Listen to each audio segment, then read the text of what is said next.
ಹೊತ್ತಿನಲ್ಲಿ ವಾರ, ನಕ್ಷತ್ರ, ಯೋಗ, ತಿಥಿ, ಕರಣ, ಪಂಚಾಂಗ ನಾವು ಏನು ನೋಡಿದ್ದಿಲ್ಲ. ದಿನದ 60 ಗಳಿಗೆ ಲೆಕ್ಕಾಚಾರ ವಿಷ ಮತ್ತು ಅಮೃತ ಸಮ್ಮಿಶ್ರವಾಗಿ ಇರ್ತದಂತೆ. ವಿಷಗಳಿಗೆ ಯಾವಾಗ, ಅಮೃತಗಳಿಗೆ ಯಾವಾಗ ಎನ್ನುವ ಆ ಪ್ರಭೇದವನ್ನು ವಿಭಾಗ ಮಾಡುವಂತಹ ವಿವೇಕ ನಮ್ಮಲ್ಲಿರದ ಕಾರಣ ಸಿದ್ಧತೆ ಮಾಡಿದ್ದೇವೆ.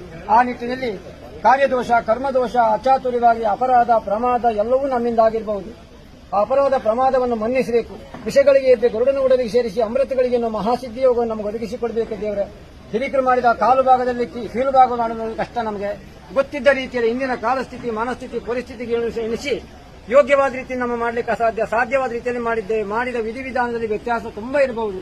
ಹಾಕಿದ ಚಪ್ರ, ಹಾಸಿನ ಮಡಿ, ಇಟ್ಟ ಸುತ್ತಿ ಕಲಶ, ಒಡೆದಕಾಯಿ, ಕೊಡದು ಬಂಡ, ಕಡಿದುಕೊನೆ ಹಣ್ಣು, ಮಾಡಿದ ಪಾನಕ, ಪನಿವಾರ, ಅಲಂಕಾರ, ಹಚ್ಚಿದ ನಂದಾದೀಪ, ಮಾಡಿದ ಮಹಾಮಂಗಳಾರ್ಚನೆ ಲೋಪದೋಷ ಇರಬಹುದು. ಭಗವಂತ ಮಕ್ಕಳೋಪಾದಿಯಲ್ಲಿರುವ ನಮ್ಮಿಂದಾದಂತಹ ಅಪರಾಧ ಪ್ರಮಾದಗಳೇನಿದ್ರೂ ಕೂಡ ಅದನ್ನು ಮನ್ನಿಸಿ ಹಂಸಕ್ಷಿಣಿ ನ್ಯಾಯದಂತೆ ಶಾಂತಚಿತ್ತರಾಗಿ ಭಕ್ತಿಯಲ್ಲಿ ಕೊಟ್ಟ ಪಾವುತೀರ್ಥವನ್ನು ಪಂಚಾಮೃತ ಎಂದು ಪರಿಗಣಿಸಿ ಹೊನ್ನಿನಗಿರಿಗೆ ಸೆಳೆಕೊಂಡು ಅಷ್ಟ ದಿಕ್ಕಿನಿಂದ ಬರತಕ್ಕಂಥ ಕಷ್ಟ, ನಷ್ಟ, ದುಃಖ, ದುಮ್ಮಾನ, ವಿಘ್ನ, ವಿಡ್ಡೂರಾದಿಗಳನ್ನು ದೂರೀಕರಿಸಿ ಕುಟುಂಬದ ಪಡಿಸುಳಿಗಳು ಒಂದೇ ಮನೆಯಲ್ಲಿ ಬದುಕಲಿಕ್ಕೆ ಕಷ್ಟ ಕಾಲಸ್ಥಿತಿ ಪರಿಸ್ಥಿತಿಗೆ ಅನುಗುಣವಾಗಿ ತುತ್ತಿನ ಚೀಲ ತುಂಬುವುದಕ್ಕಾಗಿ 10 ಕಡೆ ಹೋಗಿ ಬದುಕಬೇಕಾದ ಅನಿವಾರ್ಯ.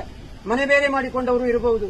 ಮನಸ್ಸು ಬೇರಾಗದ ರೀತಿಯಲ್ಲಿ ಮನಸ್ಸನ್ನು ತಿದ್ದಿ ಅವರಿರುವಂತಹ ಜಾಗದಲ್ಲಿ ಸದಾಕಾಲ ಅವರಿಗೆ ಆರ್ಥಿಕವಾಗಿ ಅನುಕೂಲ, ಮಾನಸಿಕವಾಗಿ ನೆಮ್ಮದಿ, ಶಾರೀರಿಕವಾದ ಶಕ್ತಿ, ಬೌದ್ಧಿಕವಾಗಿ ಬೆಳವಣಿಗೆ ಕೊಟ್ಟು ಆ ಎಳೆ ಕಂದಮಗಳ ಚಿತ್ತಬಿತ್ತಿಯಲ್ಲಿ ನಮ್ಮ ಮನೆ, ನಮ್ಮ ಬದುಕು, ಹಡೆದವರು, ಪಡೆದವರು, ಒಡ ಹುಟ್ಟಿದವರು, ಒಡನಾಡಿದವರು ಎನ್ನುವ ಸಂಬಂಧದ ಸೆಲೆ ಇದ್ದು ಸದಾಕಾಲ ಸತ್ಕಾರ್ಯಗಳನ್ನು ಮಾಡುವ ಸದ್ಗುಣ, ಸಾಮರ್ಥ್ಯ, ಸಹನೆಯನ್ನ ಸಪ್ತಗಿರಿವಾಸ ನೀನು ಒದಗಿಸಿಕೊಡಬೇಕು.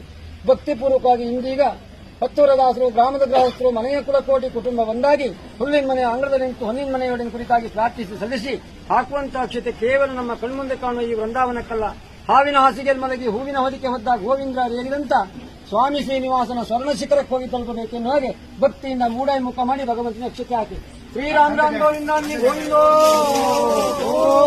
ಶೇಷಗಿರಿವಾಸನ ಪಾದಕ್ಕೆ ಗೋವಿಂದಾನ್ನಿ ಗೋವಿಂದೋ, ಗೋವಿಂದೋ.